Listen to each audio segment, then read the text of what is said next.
Should we take a look at some short game myths? I've got 10 of them for you. This is part 1, first 5.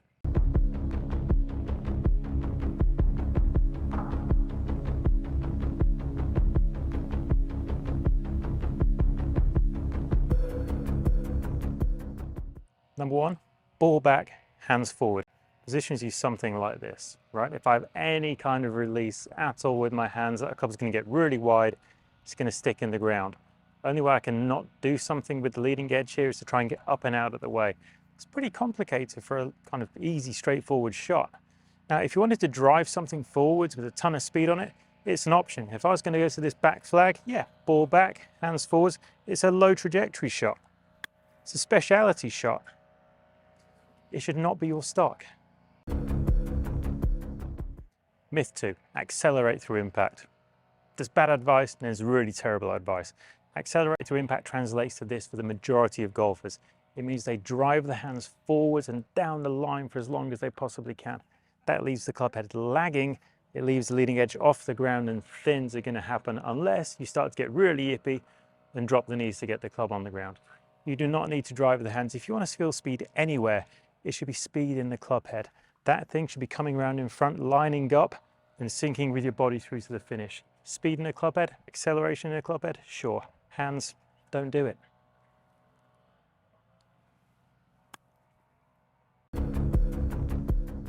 Number 3, aim left on high shots. Right, high shots, you spin the face open. Yeah, we got that. But when you do that, the toe drops, and typically players aren't going to leave the heel off the ground. They're going to lower the hands. Watch what happens if I spin the face open and lower the heel down. The face starts to point up a lot. That means I can aim straight at it and swing straight at it. I don't need to aim left to launch the ball straight. For that matter, with the geeks out there, once the loft gets above 70 degrees delivered, the ball is going to go pretty much wherever this lump of metal travels. Swing left, goes left. Swing right, goes right. Swing straight, goes straight. Next up, same swing, different clubs. That is a strategy. I'm on board with it. It's okay. If you want to use different clubs at different flights, different distances, go for it. Got nothing against it. I'm perfectly happy for some players to do it.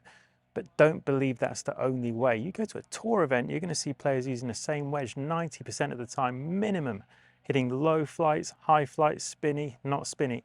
You can do it all with one wedge if you know what you're doing. Let's go low.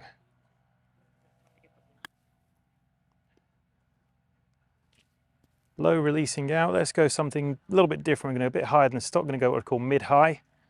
Same club.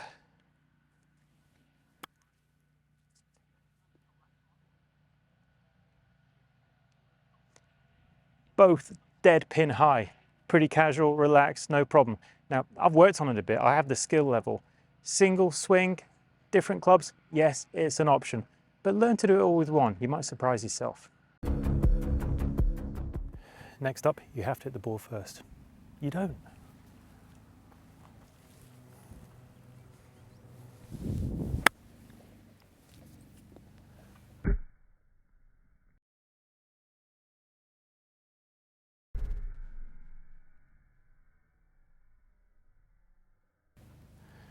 I mean, you can, but you don't need to.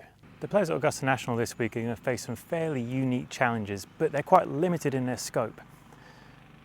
Augusta doesn't have a great deal of rough. There's a little bit left of 10 green that players might find themselves in, long on 13, possibly.